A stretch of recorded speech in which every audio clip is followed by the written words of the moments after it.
에스라 우리 2장 1절부터 5절까지입니다. 우리 한 절씩 교독하도록 하겠습니다. 오늘 에스라 강의 두 번째 시간, 오늘 말씀의 제목은 명단에 이름을 올린 사람들, 명단에 이름을 올린 사람들, 이와 같은 제목으로 하나님 말씀 증거하도록 하겠습니다. 오늘 우리가 읽었던, 다 읽지 않았지만 여기 나와 있는 긴 명단이 등장을 하죠. 이 명단이 뭐냐면 1차 귀한 자 명단입니다. 70절이나 됩니다. 이름 모를 명단이 이렇게 쭉 설명되어 있어요. 보면은 그냥 덮어버리고 싶어요. 너무 길어서. 이런 생각이 듭니다. 읽다가 보면 이게 도대체 내 고단한 삶과 무슨 영적인 의미가 맞닿아 있을까? 이거 왜 이렇게 기록해 놨을까? 이게 나의 삶과 무슨 상관이 있나? 이런 생각이 들어서 읽다가 말아버리죠. 네, 자, 우리가 이 명단에 보면 지금 총 한 5만 명이 됩니다. 근데 바벨론 포로로 끌려갔던 사람들은 100만 명인데 5만 명이 돌아왔습니다. 그러니까 5%가 돌아왔어요. 의미하고 가치가 있다라고 생각합니다. 명단이 되게 중요한 거예요. 왜 그런가? 우리 지금은 그 디지털 시대이기 때문에 아마 그 옛날에 아날로그 시대 때 우리 대학 입시 그러면 합격자 명단을 지금처럼 이렇게 그 뭐 인터넷에서 확인하고 그러던 시대가 아니었어요. 그죠? 우리 윤 집사님도 아마 그 학교 가서 직접 방 붙어 있는 거 보지 않았어요? 네, 방 이런 거 그죠? 명단 운동장 같은 데 쫙 붙여놨다고요. 쫙 붙여놓고 그거 보고 막 좋아했던 그런 기억이 있는데 막 소리 지르고 막 이거 몰라요. 미리 알 수가 없어요. 가봐야 합니다. 가봐야 알 수 있어요. 그래서 학교 가봐야 그 벽보에 붙어 있는 자기 이름 명단을 확인하고 그렇게 알아요. 근데 그 학교에 가다가 보면 가는 도중에 다 알아요. 왜냐하면 오다가 마주하는 사람들 보면 그 사람들 표정 보면 붙었는지 떨어졌는지 금방 압니다. 그러니까 떨어지는 사람은 힘없이 막 터덜터덜 걸어오고 옆에 엄마는 울고 있고 애는 고개 푹 숙이고 있고 떨어지는 거예요. 근데 어떤 사람은 막 환하게 웃고 막 감격에 겨워가지고 야 그러고 저쪽에서만 행가래 치고 그럼 붙은 거예요. 전혀 다르죠. 그러니까 명단에 붙는 게 굉장히 중요하다는 겁니다. 누가복음 10장 17절에 보면 예수님이 그 70인 제사들을 파송하고 난 다음에 예수님께 돌아와서는 이들이 어떤 얘기를 하냐면 누가복음 10장 17절에 70인이 기뻐하며 돌아와 이르되 주여 주의 이름이면 귀신들도 우리에게 항복합디다 막 이런 얘기를 합니다. 엄청난 열매, 엄청난 사역의 역사가 있었습니다. 그랬더니 예수님이 사탄이 하늘로부터 번개같이 떨어진 것을 나도 봤다. 그런 말씀을 하시는데 그 다음에 하시는 말씀이 뭐였냐면 그런 걸로 기뻐하지 마. 그런 걸로 기뻐하지 말고 그 다음에 뭐라고 하시냐면 귀신이 항복했다고 그런 거 가지고 기뻐하지 말고 더 기뻐할 것은 뭐냐? 너희 이름이 하늘에 기록된 것으로 기뻐하라. 이런 말씀을 하셨어요. 네 이름이 하늘 명단에 있는 것으로 기뻐해라. 그래서 그런 거예요. 우리 마치 대학 입시 그 말씀드렸지만 학원 같은 데서 뭐 사실 뭐 성적이 좋고 모의고사 성적 봤더니 뭐 3모, 6모 봤더니 성적이 너무 좋아. 고3 성적도 좋아. 그럼 뭐 할 거냐는 거예요. 대학에 떨어지면 아무 의미 없습니다. 그런 건 별로 의미 없고 이 땅 가운데서 우리가 좀 사는 게 좀 빌빌거리더라도 마지막에 전국에 합격해야 그게 진짜다. 거기에 이름 들어가야 된다. 사실 제 목회도 목적에 딴 게 뭐가 있겠어요. 여러분들 다 데리고 천국 가는 거예요. 천국 보내는 거. 그러니까 이 땅에서 뭐 잘 살았다, 뭐 떵떵거리고 살았다. 그게 뭐가 그렇게 중요하겠어요. 사실 너무 짧거든요, 우리 인생이. 그러니까 중요하지 않습니다. 근데 잘 죽는 거예요. 근데 잘 죽는 건 뭐냐? 이 땅 가운데 살면서 믿음 가지고 그냥 덮어놓고 믿는 것이 아니라 예수 잘 믿는 거예요. 할렐루야. 잘 믿다가 예수 잘 믿다가 죽는 거. 이게 우리 인생 합격입니다. 이게 명단에 올라가는 거예요. 인생 합격. 그거는 그렇게 될 수 있는 비결은 예수님 잘 믿는 것밖에 없습니다. 정말 잘 믿으시기를 축원합니다. 그 남한산성에 영락교회 은퇴하셨던 돌아가셨지만 한경재 목사님이 남한산성에 계실 때 후배 목사님들이 남한산성에 칩거에 계실 때 가서 물었어요. 목사님 좋은 말씀 좀 해주세요. 그랬더니 그 거장 그 한경재 목사님이 그 목사들에게 뭐라고 하시는 줄 아세요? 목사님들 예수님 좀 잘 믿으십시오. 그 얘기 하셨어요. 다른 얘기 안 하셨어요. 예수님 잘 믿으라고. 자, 우리 예수님으로 말미암아 믿는 믿음으로 말미암아 구원 명단에 꼭 합격할 수 있는 여러분들 되기를 축원합니다. 지금 그 명단이 나온단 말이에요. 1, 2절에서 알 수 있는 게 뭐냐면 바벨론 그 극한 포로지에서 이 사람들이 순종한 겁니다. 자, 보세요. 다시 한번 1, 2절 한번 읽어볼게요. 옛적에 바벨론 왕 느부갓네살에게 사로잡혀 바벨론 갔던 자들의 자손들 중에서 노임받고 예루살렘과 유다 도로 돌아와 각기 각자의 성읍으로 돌아간 자, 곧 수르바벨과 예수아와 쭉 사람들이 명단이 이러하다. 5%입니다. 5%. 자, 이게 왜 중요한가라고 하는 겁니다. 이거 명단 지루하게 이걸 왜 읽어야 되나 싶은데 이게 왜 중요한가? 의미가 있습니다. 5만 명 정도 돌아왔다 그랬어요. 100만 명 끌려갔다 그랬죠? 그러면 확률적으로 5%입니다. 고향으로 이제 돌아가야 될 사람들이 약속의 말씀 붙들고 예레미야의 약속을 붙들고 순종한 사람이 5%라는 거예요. 그러니까 좁은 문으로 가는 자들이 극히 적다 그랬거든요. 여러분 막 교회 다니면 다 천국 가면 좋겠지만 우리의 뭐 우스갯말로 한국 교회에 등록된 교인이 8천만 명이라 그러는데 인구보다 더 많아요. 근데 그 사람들 어쨌거나 뭐 8천만 명이든 뭐 800만 명이든 간에 다 천국 가야 되잖아요. 근데 사실은 냉혹한 현실은 그렇지는 않더라는 거예요. 뭐 정말 이게 5%일지 그건 뭐 알 수는 없지만 근데 이 5%가 어떤 사람들이냐? 순종하는 사람들이었다. 바벨론 포로로 끌려가서 고향 갈 수도 없었고 뭐 포로로 끌려갔으니까 금지됐어요. 묶여 있어요. 처참하죠. 자유가 없었습니다. 돌아갈 힘이 없어요. 철저히 속박됐기 때문에. 그런데 지난주 우리가 살펴본 것처럼 하나님이 고레스 왕을 통해서 칙령을 내리게 해서 고향 돌아가 성전 지어라 그랬다는 거예요. 자유예요. 자유라는 것은 힘이 생겼다는 겁니다. 그러니까 요한복음 8장 32절에 보면 진리를 알지니 진리가 너희를 자유롭게 하리라. 이거 해석이 어려운데 치환하면 간단해요. 뭡니까? 진리 그러면 뭐예요? 예수님이에요. 다시 말하면 예수님이 우리에게 진짜 자유를 주십니다. 뭐 결혼이 자유예요? 돈이 많으면 자유예요? 아니, 진짜 자유는 예수님밖에 없습니다. 예수님께 가면 예수님께서 우리에게 힘을 주신다는 거예요. 그래서 자유가 힘이에요. 그러니까 자유롭게 할 수 있다. 왜? 자유가 생기니까 돌아갈 수도 있고 왕래할 수 있고 이제 할 수 있는 영역이 넓어졌다는 거예요. 우리에게 힘이 있다는 게 뭐냐면 이제 그 억압됐던 곳에서 고향으로도 갈 수 있고 이제 마음대로 할 수 있는 힘이 생겼다. 그러면 이제 그 칙령에 의해서 힘이 생겼잖아요. 풀려났잖아요. 자유를 얻었죠. 그 자유를 가지고 약속하신 말씀으로 고향에 돌아가야 되는데 그 힘을 약속의 말씀에 순종함으로 고향에 돌아가는 데 써야 되는데 그 힘을 어디다 써요? 95%가 어디다 썼을까요? 바벨론의 95만 명은 어디다 썼을까요? 그 땅에 안주하는 데 썼어요. 보세요. 그런 사람이 무려 95%나 그러니까 여기가 좋사오니 거기에서 힘쓰고 눌러앉아서 뭐 퍼러지만 뭐 그냥 살다 보니 뭐 벌써 50년이나 지나는 걸 뭐 살다 보니 익숙하네? 이 포로의 이 종된 신문도 살아보니 뭐 노예도 살만하네? 견딜만하네? 뭐 고통스럽다고 하는데 고통도 오래 지나다 보니까 견딜만하네? 뭐 믿음의 도약이니 돌파니 그런 것보다 하루하루 안주하면서 바벨론의 삶에 그냥 육신의 요구대로 사단의 요구대로 살지 뭐. 그런 겁니다. 그게 몇 퍼센트? 95%였다는 거예요. 쉽게 말해서 자유를 줬더니 힘과 실력을 하나님 주셨더니 아까 대학 합격 얘기했잖아요. 그러니까 대성학원은 옛날 거지. 요즘엔 뭐더라? 러셀 뭐였지 또? 시대인재 이런 데서 모의고사 했더니 1등했어. 1등하고 메가스터디 이런 데서 1등했어. 근데 그게 불합격 하면 그게 뭔 의미가 있어요. 예?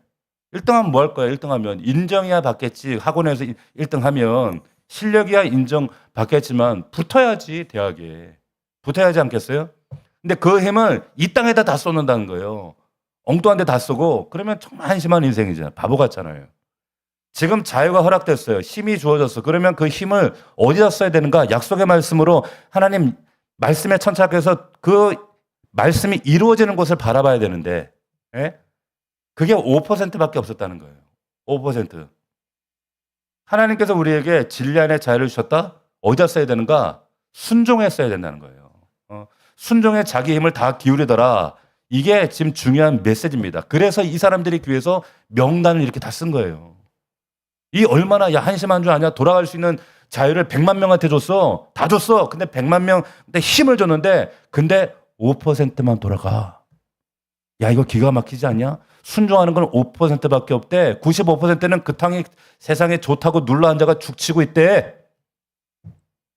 지금 에스라 2장은 지금 그 얘기를 하는 겁니다. 그러니까 여기가 살기 편하니까 뭐 위의 것을 바라보라고 하는데 뭐 땅의 것도 좋은데 뭐 더 좋은데 뭐 하나님 위의 것보다 땅이 천국인데요. 돈이 천국이던데요. 안주하는 거예요. 한심하는 거예요. 그런 거죠.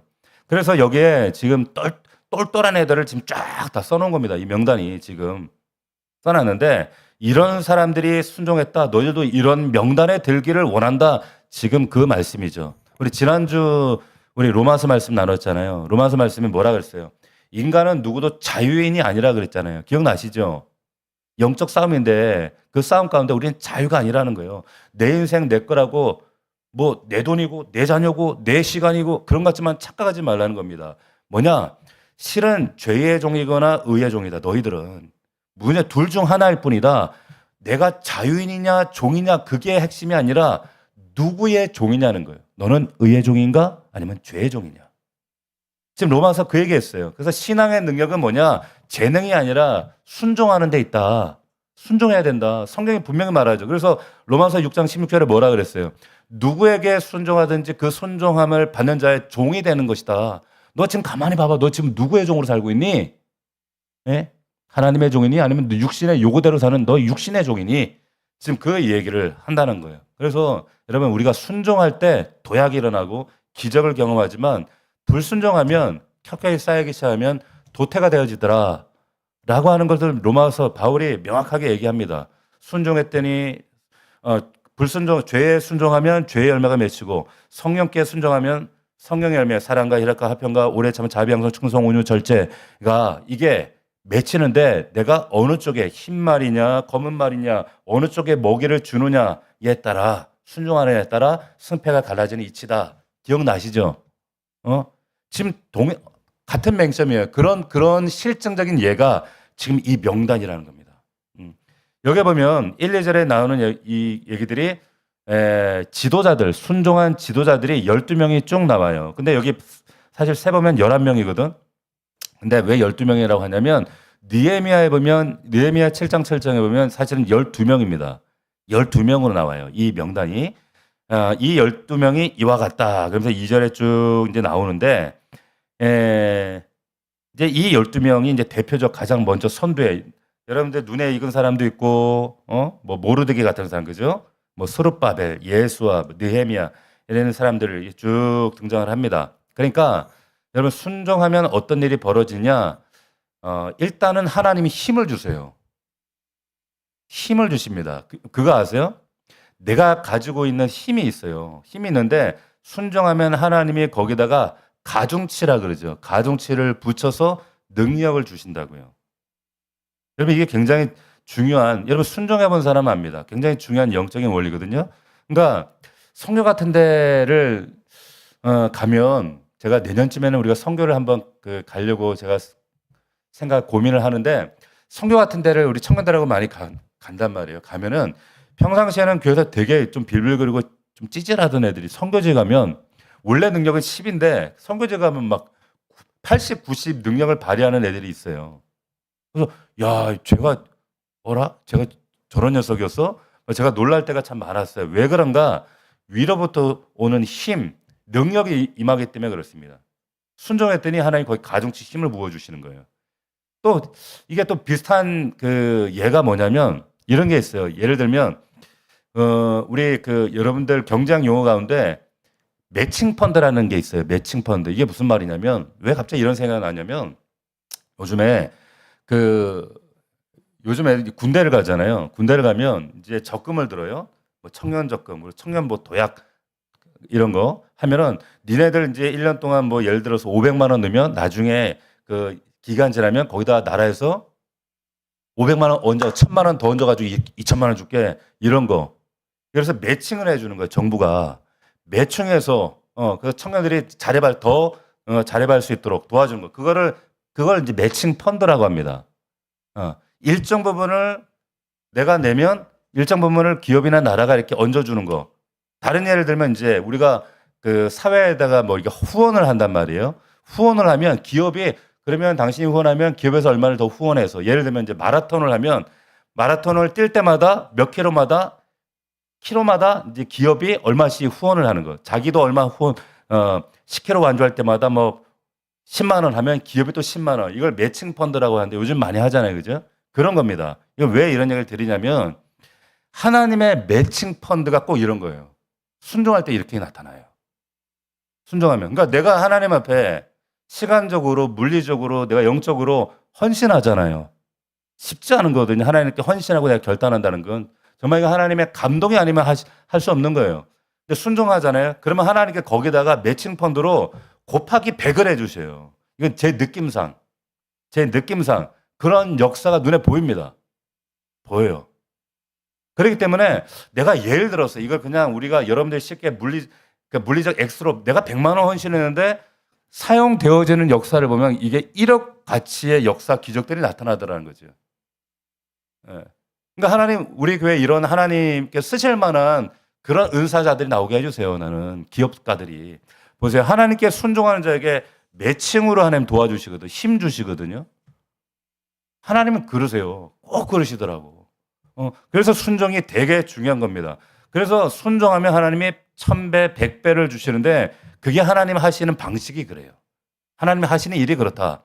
그러니까 순종은 여러분 내 힘으로만 작동하는 게 아니라 하나님이 하시는 그 마치 매칭되어지는 역사가 또 뒤에 100배가 있기 때문에 그 100배. 그래서 예를 들어서 내가 100만 원 헌신했다. 그럼 100배 곱하기 100 하면 얼마예요? 1억이잖아요. 1억. 그죠? 쉽게 얘기해서 그러니까 제 느낌상으로는 그 정도라고. 이거는 제 느낌이 아니라 전 체험했어요. 1억보다 더 하지. 제 느낌은 이거 1억보다 더 해. 네. 자, 그래서 나는 하나 충성했는데 하나는 100으로 부어주시네. 이런 역사가 있게 되어진다. 그게 순종입니다. 너무 귀한 거예요. 그래서 여러분 이 1, 2절에 이 순종한 사람들의 명단이 먼저 이렇게 중요한 인물들이 나오죠. 중요한 것은 뭐냐? 그래서 여러분들이 이 순종을 일상에서 습관화하는 것이 중요해요. 일상에서 습관하십시오. 아주 작은 것부터. 저는 선교단체에서 그래서 우리 제 선교 가끔 그런 얘기 했을 거예요. 제가 그 IBF에 있을 때 그 간사님이 저한테 조금 얼토당토하는 것들을 이렇게 해요. 훈련을 이렇게 요구를 하고 순종을 요구해요. 그러면 처음에는 쥐가 뭔데 왜 나한테 이런 걸 시켜? 이런 건 쥐가 하면 되지. 이게 무슨 훈련하고 무슨 상관이야? 그런데 나중에 알았어요. 나만 그런 게 아니라 다 그렇게 하더라고. 뭐냐? 순종 훈련이더라고. 그래서 그 이후에부터는 하나님이 순종 가운데 어떠한 일들을 하나님은 하시는가? 하나님은 순종을 통해서 이런 방식의 역사를 하시는구나. 이게 너무너무 중요하다라고 하는 겁니다. 그래서 3절을 한번 보시면 3절부터 보면은 이제 뭐 바로스 그다음에 5절 아라자손 이게 뭐냐면 가족 명단이 돌아온 사람들이 가족 단위의 명단이 이렇게 나옵니다. 3절부터 20절까지가 가족 단위 명단이에요. 그러니까 우리 가족 단위로 가자. 그러니까 가장이 결정하면 야 가자. 이민 갈 때 가자 그러면 가족이 다 가잖아요. 지금 이민 가는 건데 가족 단위로 좀 움직이는 겁니다. 그러니까 가족 단위로 역사하시고 가족 단위로 구원받는 거예요. 뭐 바로스 자손, 뭐 아다, 뭐 또 뭐요, 아라자손, 바함, 모합 자손, 뭐 이렇게 쭉 나오잖아요. 가족이 17개가 나옵니다. 여기서 느껴지는 게 뭐냐? 야, 훌륭한 가족이네. 에? 한꺼번에 가니까. 한꺼번에.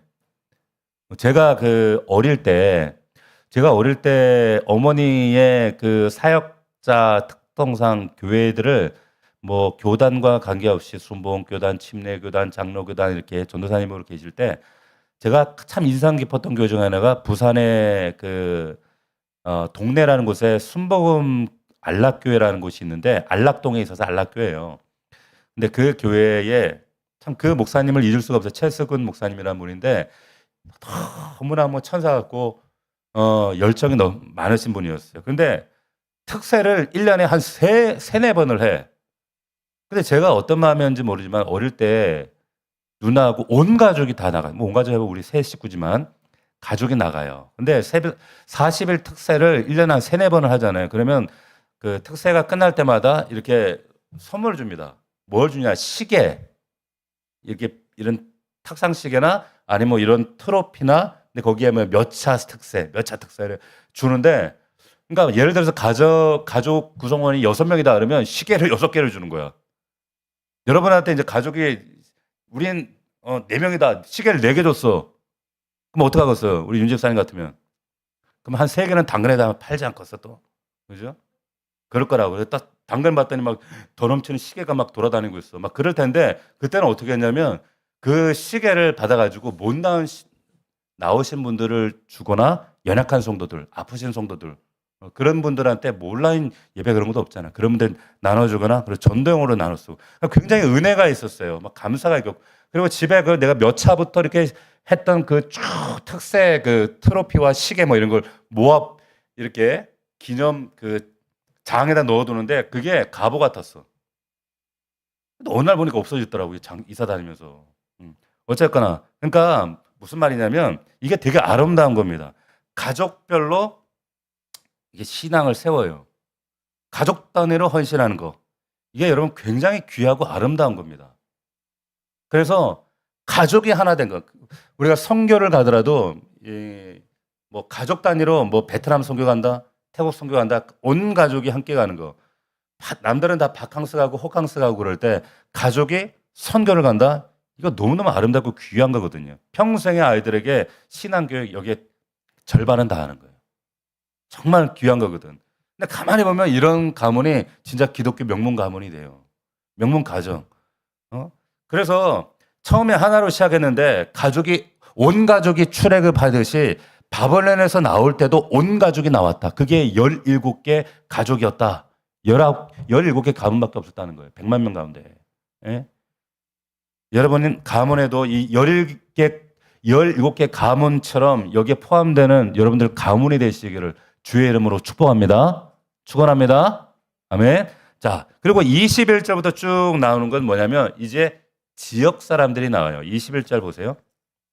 21절 보시면 베들레헴 사람이 얼마, 느도바, 아나도 있으면 그러니까 지역별로 또 온 사람들. 그러니까 왜 이랬냐면 여기 지역에 나온 사람들은 이제 관계성. 그러니까 우리 집안은 콩가루야. 그래가지고 뭐 안 되겠어. 그래갖고 이제 지역 사람들을 묶은 거야. 묶어서 베들레헴 사람, 뭐 느도바, 뭐 아나도 사람, 많이 들어봤죠, 그죠?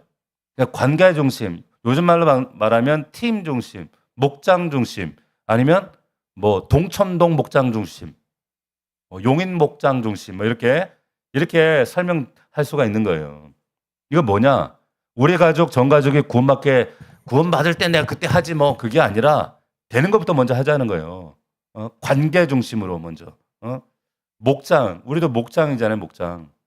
그래서 목장을 가만히 보면 가족도 아니고 피를 나눈 것도 아닌데 지난주에 우리 교회 계시다가 이제 여러 사정상 이제 우리 교회에 함께하지 못하는 가정에 어떤 집사님의 아버지 갑자기 돌아가셔가지고 제가 이제 토요일 날 웬만하면 토요일 날은 안 움직이는데 그 집은 제가 가야겠다 싶어서 이제 저녁에 사모님하고 갔어요. 그래가지고 갔더니 야, 또 이신전심 그 목장 식구들하고 우리 식구들이 거기 다 와 있더라고요.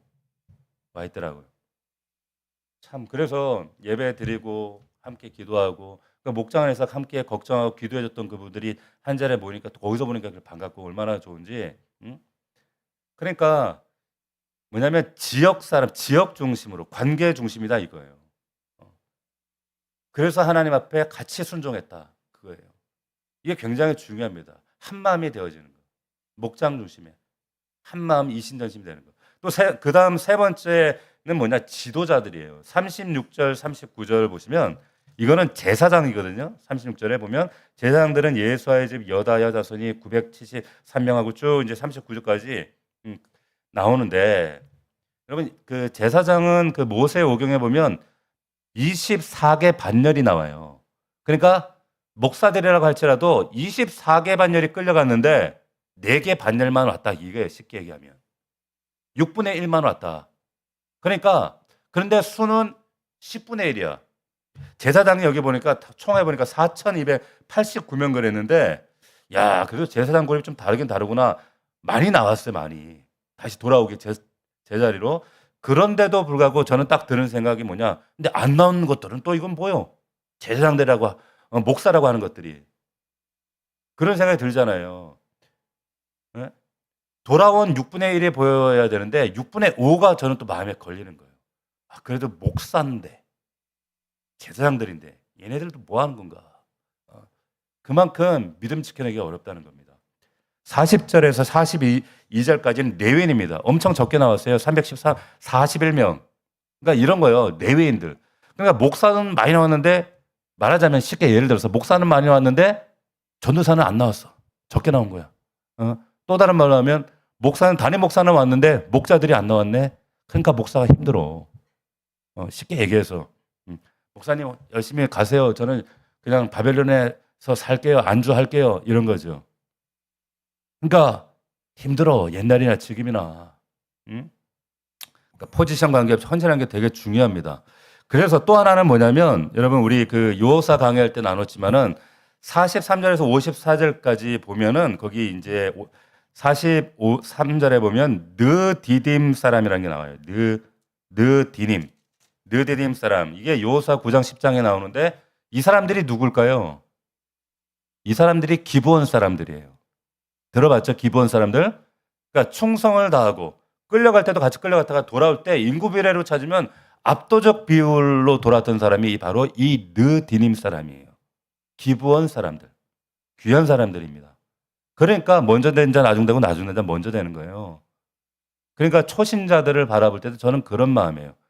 느디딤 사람 같은 사람. 정말 우리 교회 보면 초신자 같은 사람들이 더 아름답게 자라는 것 같아요. 순결하고요. 간절해요. 중심이. 하나님 너무 기뻐하신 겁니다. 그래서 기록된 거예요. 55절 뒤에도 보면 이제 솔로몬의 신복들, 이방인들 쭉 나와요. 똑같은 메시지입니다. 여기도. 이방인의 구원에 대해서 하나님이 기뻐하신다. 이렇게 기뻐하신다. 그렇게 기록하신 거예요. 돌아온 사람들 비중을 따르면 이방인들이 엄청나게 많이 돌아온 겁니다.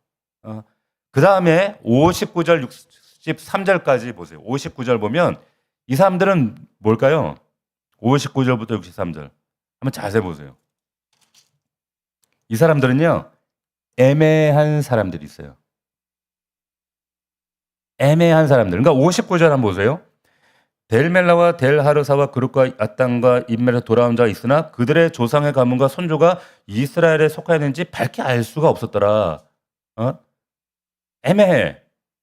애매해도 근데 돌아와서 일할 수는 있죠. 순종할 수는 있죠. 그리고 62절도 보면 이 사람들은 계보 중에서 자기 이름을 찾아도 얻지 못함으로 그들을 부정하게 여겨 제사장의 직분을 행하지 못하겠다는 거예요. 애매하다는 거예요. 근데 제사장은 애매하면 안 된다는 거예요. 애매해. 애매한 사람은 직분 유보해라. 이 사람들은 일 함부로 맡기면 안 된다. 이런 겁니다. 잘 기억하세요. 애매한 사람은 맡기면 안 돼요. 우리 교회 오자마자 애매한 사람들 자꾸 뭘 하려고 하는 분들 있죠. 안 시키잖아요. 우리는 절대. 네. 우리나라에 보면 애매한 사람들, 애매한 목사들도 많아요. 그래서 뭐 신학교를 어디 나왔는지를 몰라. 목사는 반드시 MDB를 해야 됩니다. MDB, THM을 해야 되는데 자기는 그게 근거가 없어. 신학교 나온 근거 없이 그냥 선교사래. 조심하셔야 돼요. 선교사. 그리고 자기는 무슨 태평양 신학교를 나왔대. 그게 뭐냐 그랬더니 비행기 탈 때 올라갈 땐 집사했는데 타가지고 이제 그 기내식 나올 때 안수해가지고 기도하고 그리고 내릴 때는 목사가 됐대. 이제 우스갯 말이에요. 그러니까 태평양 건너면서 지모 혼자 막 목사 됐다 이거예요. 그러면서 자기 목사다 막 이렇게 하는 분들이 있는데 사기죠. 조심하시라 이 말이에요. 조심하셔야 된다는 거예요. 그럼 요즘 왜 이렇게 선교사들이 많은지 몰라. 그런 뿌리가 애매한 사람들은 사역시키지 마라. 그 얘기입니다.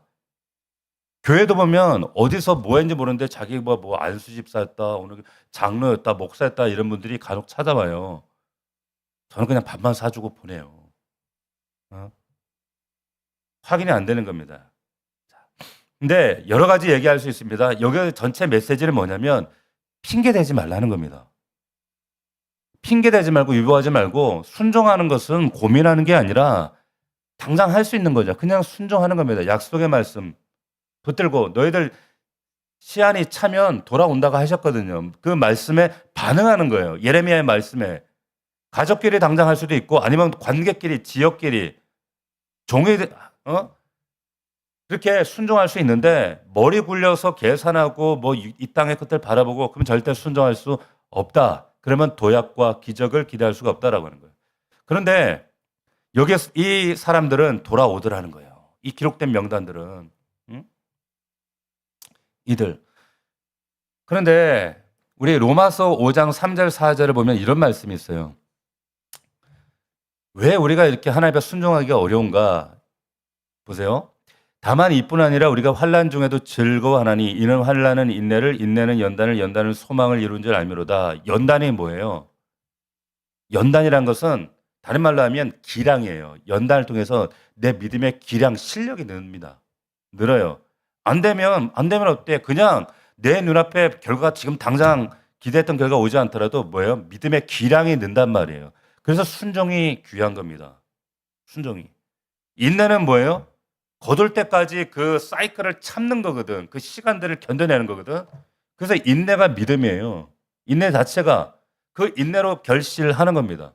그러니까 젊었을 때는 제가 청년들한테 뜨거울 때는요. 그냥 덮어놓고 그냥 가라는 거야. 고! 계산하지 말고 고민하지 말고 그냥 말씀이면 그냥 순종해라. 그러면 어떻게 돼요? 믿음의 실력이 도약이 일어나요. 기량이 는단 말이에요. 하나님이 허락하시는 광야는 무의미한 게 아닙니다. 그 광야에서 답답한 그 광야처럼 보이는 그곳에서 내 실력이 늘어요. 기량이 는다는 거예요. 그래서 이 내용들에 대한 결론이 이제 마지막 세 절이에요. 68, 69, 70절. 보세요. 거기에 보면 특별히 68절 보면 어떤 족장들이 예루살렘에 있는 여호와의 성전터에 이르러 하나님의 전을 그곳에 다시 건축하라고 기쁘게 예물을 드리되 그리고 힘 잘하는 대로 또 드려요. 제사장 옷까지 드리고 70절. 우리 70절을 한번 같이 읽어보겠습니다. 시작. 이에 제사장들과 레위 사람들과 백성 몇과 노래하는 자들과 문지기들과 느디님 사람들이 각자의 성읍에 살았고 이스라엘 무리도 각자의 성읍에 살았더라. 여기에 기록된 이름들 잘 기억해 두세요. 보세요. 결론이 뭐냐면 여기 살았더라, 살았다 두 번 나오죠. 무슨 말이냐면 최선을 다하고 순종하면서 네 현장을 지켜라 그 말이에요. 최선, 현장. 이게 메시지입니다. 최선을 다하라는 거예요. 아까 제가 매칭 펀드 얘기했잖아요. 내가 하나님께 그 100만 원 정도의 하나님께 드림이 있으면 주님께서 매칭으로 100배를 축복해 주신다. 역사하신다. 그게 매칭 펀드라고. 순종해야 하나님의 일하심이 느껴집니다. 순종할 때 기적을 느낀다고요. 기적을 본다고요. 오병이어도 그 매칭 펀드예요. 말하자면. 그렇잖아요. 보리떡 5개와 물고기 2마리를 했더니 예수님이 축복하시니까 그 100배가 뭐요? 100배도 넘잖아요. 수도 없이 5,000명이 먹고 12바구니 남기고 그런 거잖아요. 그거 경험하라는 거예요. 그런 거 경험하라고. 그런데 이걸 경험하는 사람들이 5%밖에 안 된다는 거예요.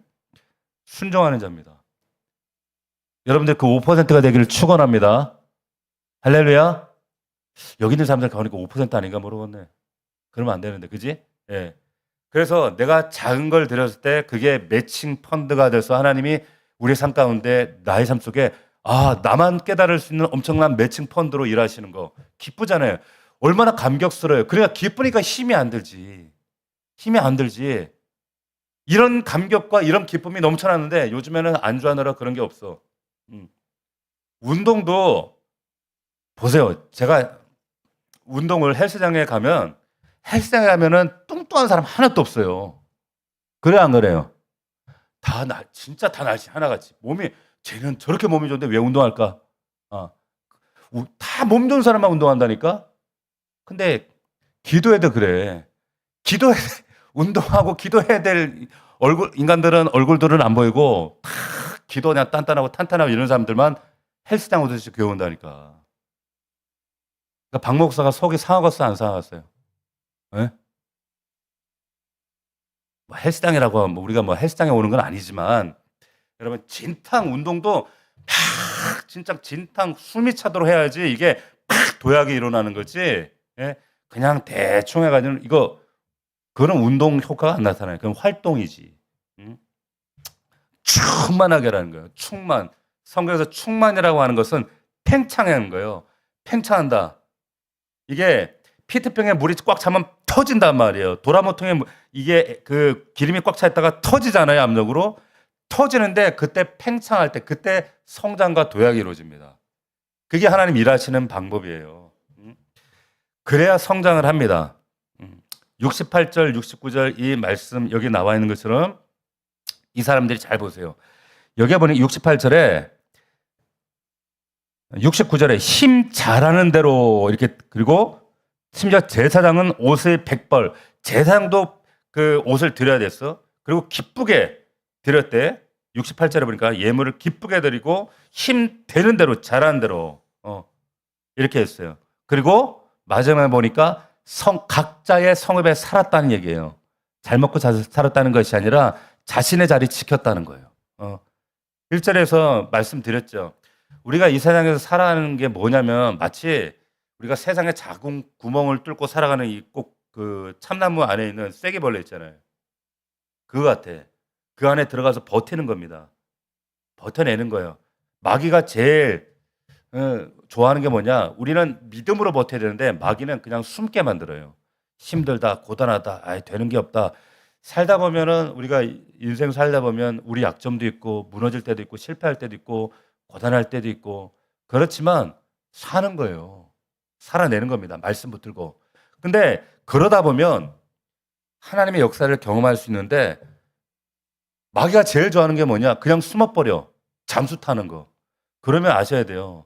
안타깝지만 그런데 영적인 도태는 죄송하지만 5년, 10년 됩니다. 그게 너무 목회자로서는 속상해요. 아, 10년 도태됐구나. 아, 10년 후에 그럼 다시 돌 텐데, 다시 할 텐데. 그러니까 힘들어도 어렵고 수치가 있고 핍박이 있고 박해가 있더라도 그 세상 구멍 속에 들어가서 참나무 쐐기가 돼야 된다고. 말씀 붙들고 기도하면서 그러면 어느 순간에 쫙 바위가 쪼개지는 그 역사가 있다는 겁니다. 있다는 거예요. 하나님 일하실 때가 있다는 거. 은혜 받으면 쪼개진다. 그 말씀을 드리는 거예요. 에스라가 지금 그 얘기를 합니다. 그래서 참나무 70절 얘기가 뭐냐면 참나무 쐐기처럼 박혀서 살았더니 거기서 하나님 백성대로 살았더니 하나님이 역사하시더라. 에스라의 10장까지 그 이야기가 나올 거예요. 별거 아니에요 이거. 여러분들 살아내시는 겁니다. 한 주간도 살아내신 것처럼 말씀 붙들고 기도 붙들고 살아내시면 순종하고 끝까지 내가 하나님 의의 도구로 쓰임 받으면 여러분들 하나님 반드시 승리를 허락하실 줄로 믿습니다. 제일 중요한 것은 순종의 습관합니다. 습관이에요. 오늘 이 귀하고 아름다운 명단, 무가치하고 의미 없는 이름들이 아니라 이 명단에 정말 하나님께서 주시는 메시지가 금메달같이 여러분들 가슴속에도 새겨지는 그런 은혜가 넘치기를 주의 이름으로 축원합니다. 축복합니다. 기도합시다. 자, 오늘 말씀을 기억하시면서 하나님 이 영혼의 축복의 명단에 내 이름 꼭 새겨질 수 있도록 도와주시옵소서. 이 시간에 하나님 우리의 삶에 내 영혼의 답답함과 갑갑함과 혹은 여러 가지 내 기도의 제목들, 어려움들, 하나님 묶임과 얼매임들을 가지고 주 앞에 나왔습니다. 하나님 아시지요? 1부터 10까지 다 알아야 될 것들, 아픔과 눈물과 괴로움뿐이지만 하나님께서 이미 다 아시고 머리털까지 세시는 하나님께서 다 알지만 하나님 주 앞에 부르짖고 토하라 하셨으니 주 앞에 토해 놓습니다. 하나님 만져주시옵소서.